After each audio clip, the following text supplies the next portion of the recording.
Today we are doing lesson 3.3, day 2. We are going to solve multi-step word problems. So just like last week when we did 3.1 and 3.2, and then we did a day of word problems over 3.1 and 3.2. Now we're doing our word problems for 3.3. Does anyone want to volunteer to tell me how they solved number 1? Yes, ma'am. I did the shooting probably 6 times and then 6 times 3. Okay. So when we distribute, we get what? 6m minus 18. Very good. 6m minus 18 equals 24. Then what did you do?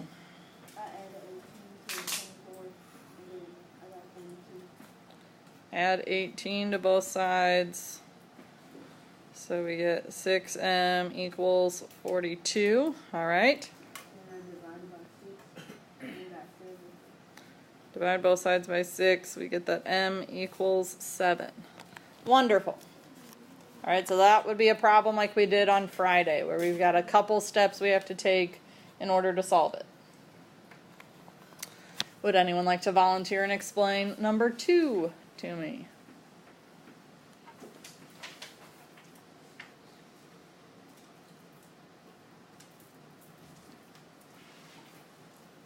All right, if there are no takers, we'll do it step by step together.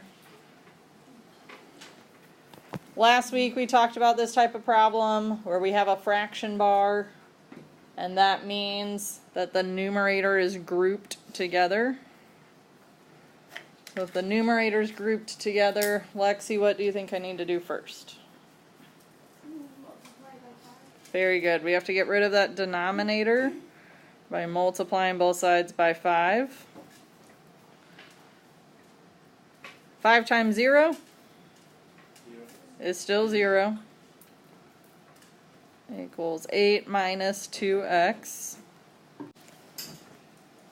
Next, we're still trying to get x by itself. Kion, what do you think we should do next?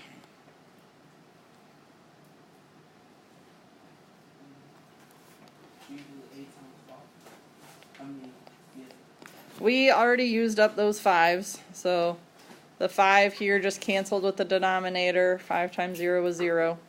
So now we're looking at this second line here. We're trying to get x alone. So do you think we need to get rid of the 8 or the 2 first? The 8 first. How would we cancel out a positive 8? Wonderful. We would subtract 8 from both sides. 0 minus 8 is negative 8. And over here, the 8's 0 out, but the 2 has a negative sign on it still, so that's a negative 2x. Alright, I'm going to rewrite it up at the top so that we can all see what's going to happen next. Still trying to get x by itself. Deja, what would be my last step? Divide by? Close. Very good. Divide both sides by negative 2. And we get x equals positive 4. A negative divided by a negative gives us a positive. All right. There are our warm-ups. Today's lesson, the notes are pretty short and sweet. Solving equations can also help you to solve word problems.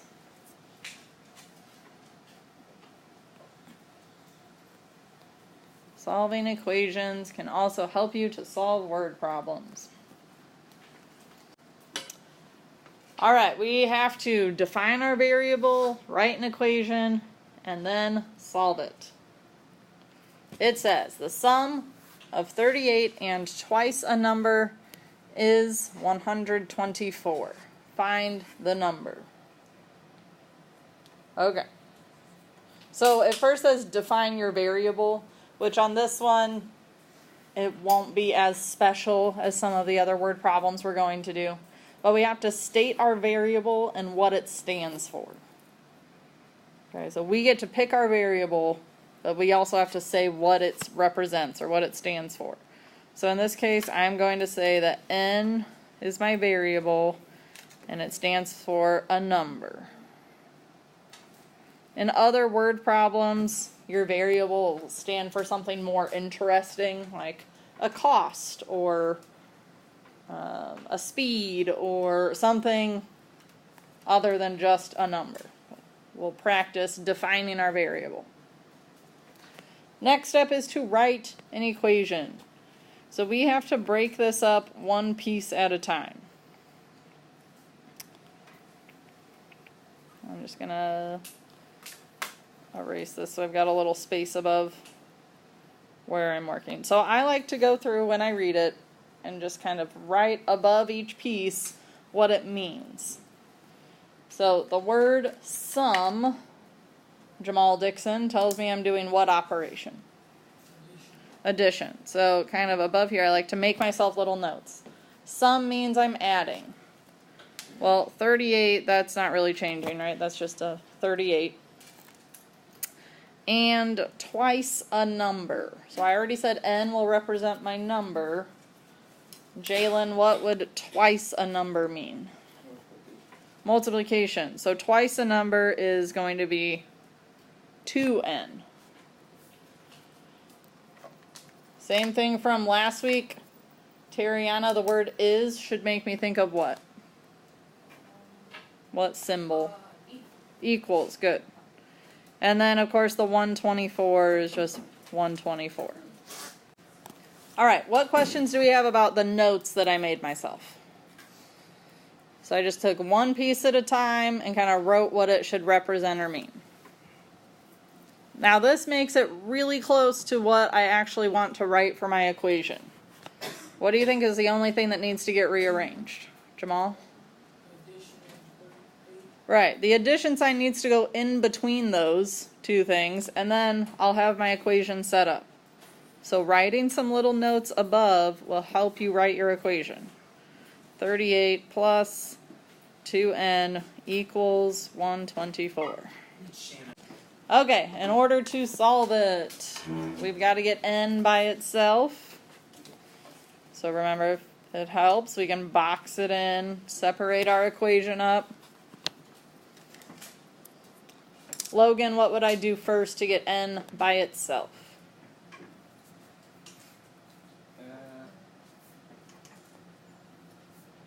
Minus 2 from it, and 124. I agree that we want to use subtraction, but we need to start the furthest away from our variable as we can first. So minus 38. Very good. Subtract 38 from both sides. That leaves us with 2n equals, Natalie? 86. All right, and then we still have one more step to take. Jakeem, what's my next step to get n by itself? Divide by 2. So I'll rewrite it over here. We divide both sides by 2. What do we get for n? 43. So we still had to do that last part, finding the number. So our number is 43.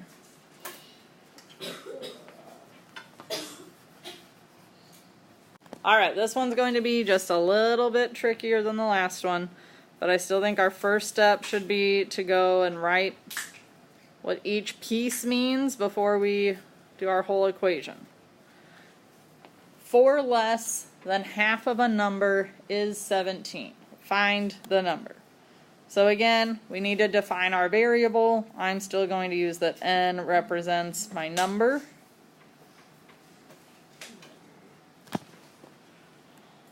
The first part says 4 less. Carl, what operation do you think that implies?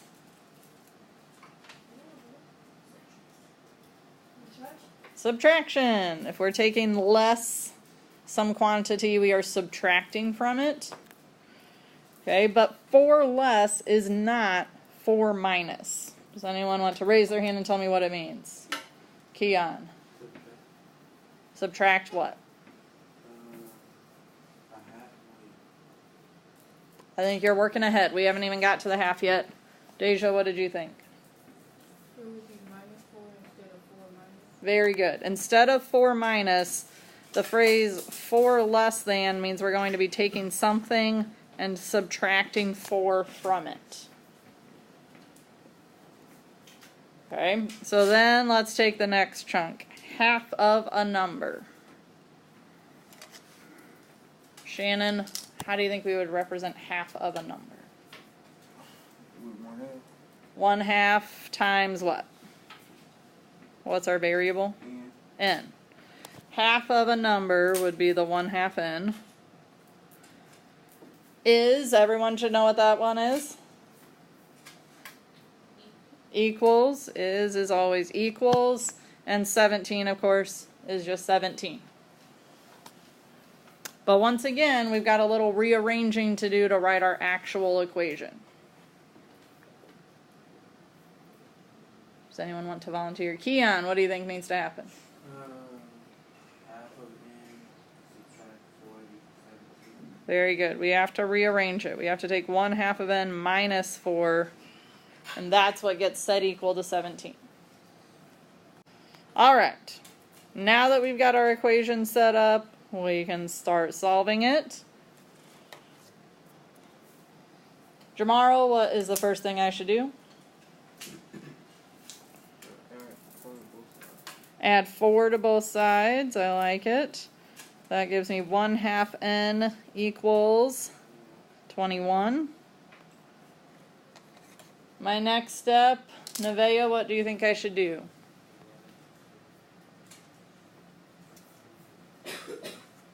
Divide. Sort of, but we don't like to divide by a fraction. Instead, we Multiply the thing. multiply by the reciprocal. What's the reciprocal of 1/2? 2/1, or just 2. Alright, so we're left with n equals 42.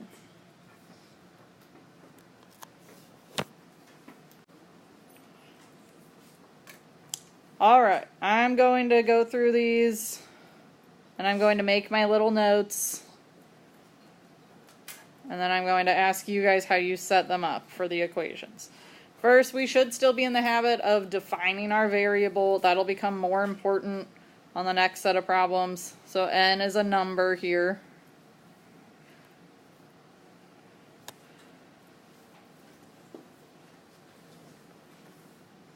Four more means that we're going to be adding 4.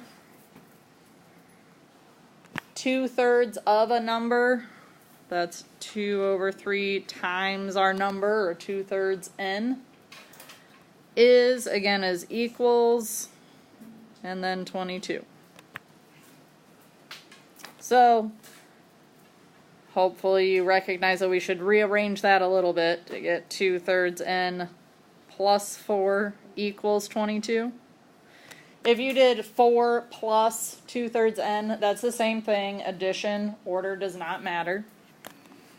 Okay, so just by like a quick show of hands, how many people got the equation part right? Good.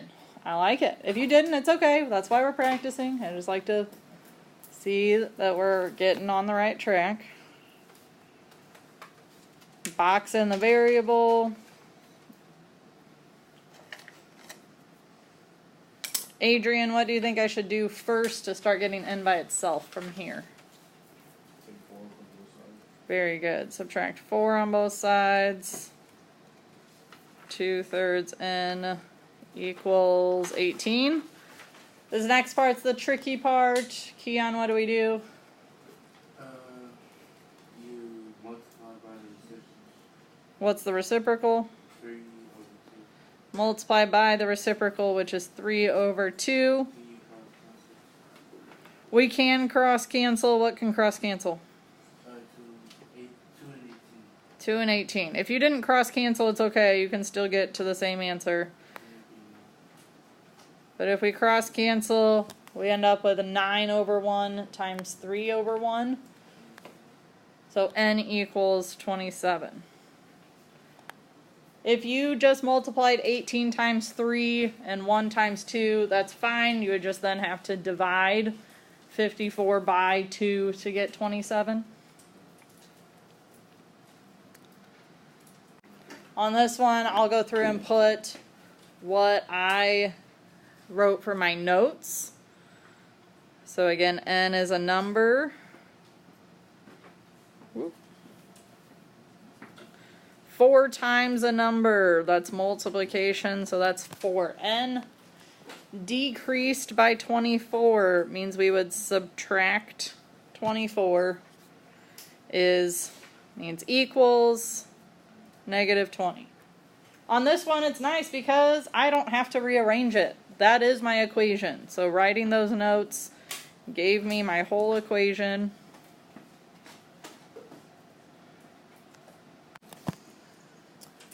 All right. Natalie, can you walk me through solving the rest of this? You're going to add 24 to both sides. Okay. Add 24. 4n equals 4. Okay. And then you're going to divide both sides by 4. And then you're going to end up with n equals 1. Divide by 4, we get n equals 1. Very good. Just like last week, this note says that sometimes drawing a picture will help you solve the problem more easily. Drawing a picture.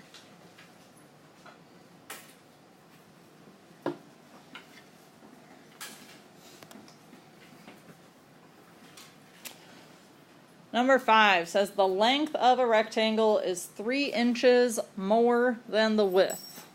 Find the length and width if the perimeter of the rectangle is 98 inches. Okay, so just reading through that, it feels like a lot of information, so we're just going to take it one step at a time. First of all, they mentioned 2 different things, the length and the width. So up here, I'm just going to remind myself that I'm going to say that L represents my length. I use a cursive L so that it doesn't look like a 1, or at the very least put a tail on your L. And W is going to represent my width.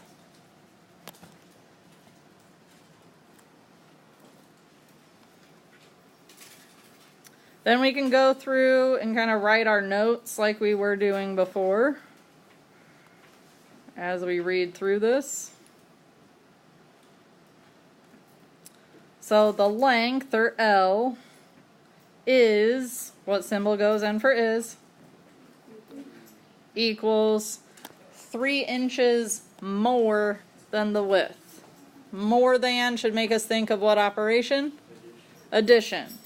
So 3 inches more than the width, 3 plus the width, or you could put the width plus 3. Either one of those. So I'm going to write that down here. So the length is equal to the width plus 3. Remember, addition can go in either order, so it doesn't matter to me which way you go about that one. Find the length and width if the perimeter is 98 inches. So up here we could also say that P is our perimeter if you want to.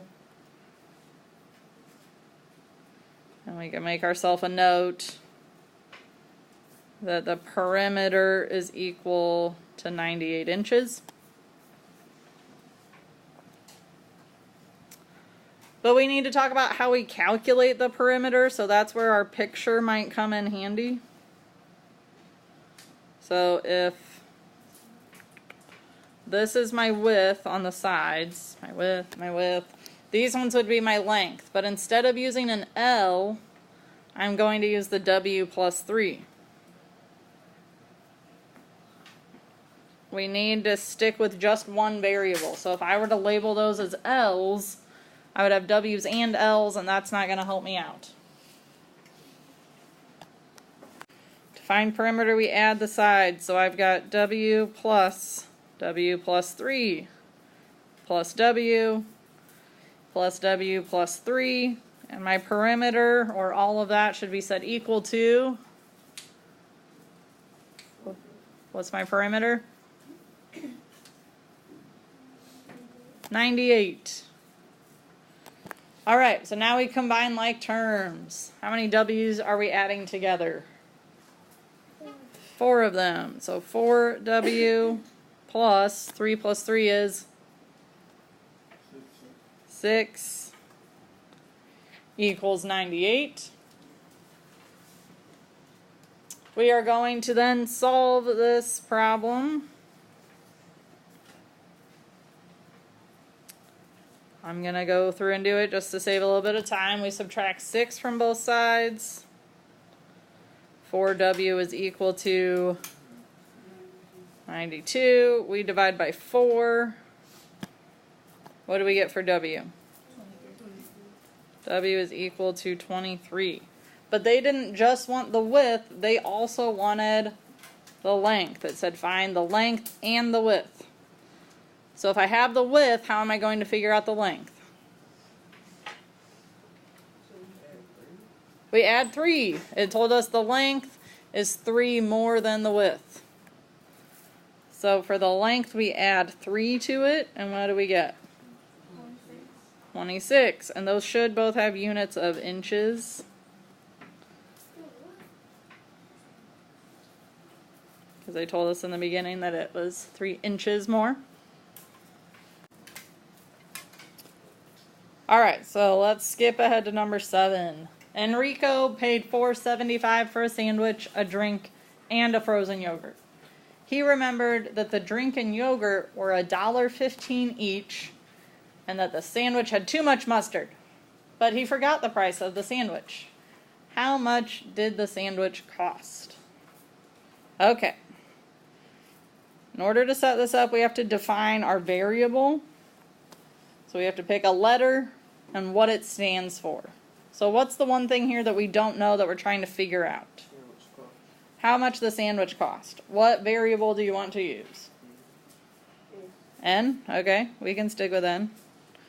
So sandwich cost, or cost of the sandwich, sandwich price, whatever you want to call it.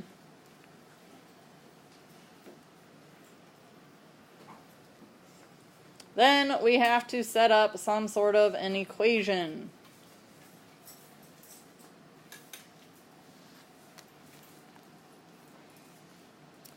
So in order to get the total, what are we going to do with the prices of everything that he bought? How do you calculate a total when you're at a store? You add them all up. So you add up the costs of everything that you had, and that would equal your total. So for Enrico, we're going to be adding the sandwich that we don't know, plus what else? Plus the drink and the yogurt. And that all added together is going to give us $4.75. So this blank is for his drink, and this one's for the yogurt. How much did the drink cost? $1.15. And what about the yogurt?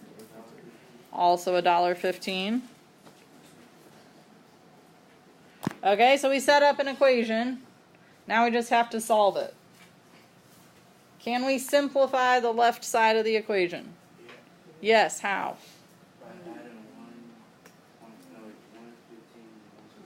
Okay, we can combine like terms. I heard somebody say that that would give us $2.30.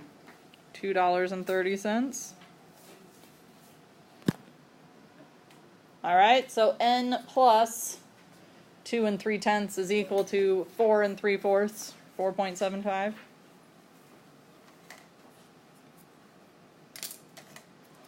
Houston, how would I finish off solving this problem?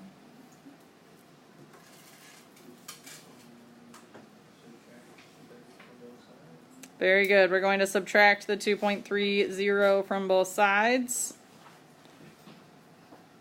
I'm running out of space that you can see what I'm doing. So when we do that, we get that n equals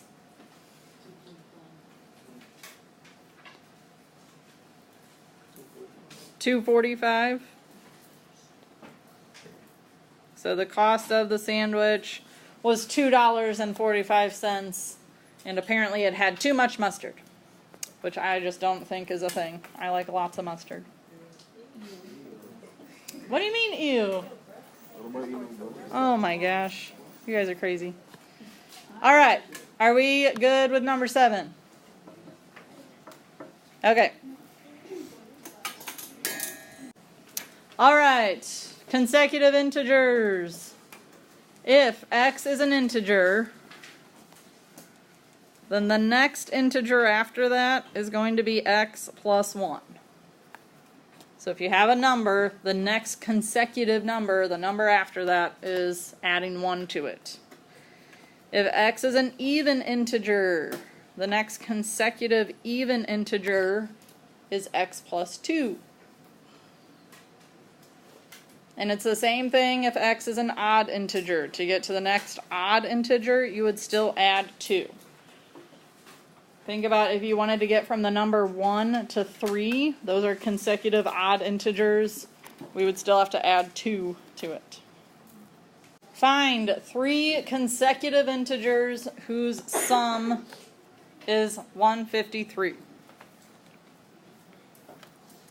So, again, if we want to define our variable, x is going to be an integer. You don't have to use x, you can use n if you want. So we need 3 consecutive integers. The word sum means we're going to be doing what with those? Adding them all up. So adding, and it will equal what? 153. Okay, if my first integer is x, the one that comes after that's going to be what? X plus 1. I don't know what it is, but I know the one after that, I have to add 1 to it. But what about the one after that? X plus 2. Very good. So if I need a third integer that's consecutive, I'm going to add 1 to the one in the middle. That's going to be x plus 2. What questions do we have about getting that far? Kian.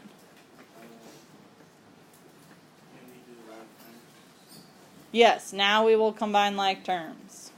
What can be combined? All the x's. How many x's do I have? 3x. What else can be combined? 1 and 2. 1 plus 2 gives me? It still equals 153. What do we do to both sides? Take away 3. So we have 3x equals 150, and then we would divide by 3, so x equals 50.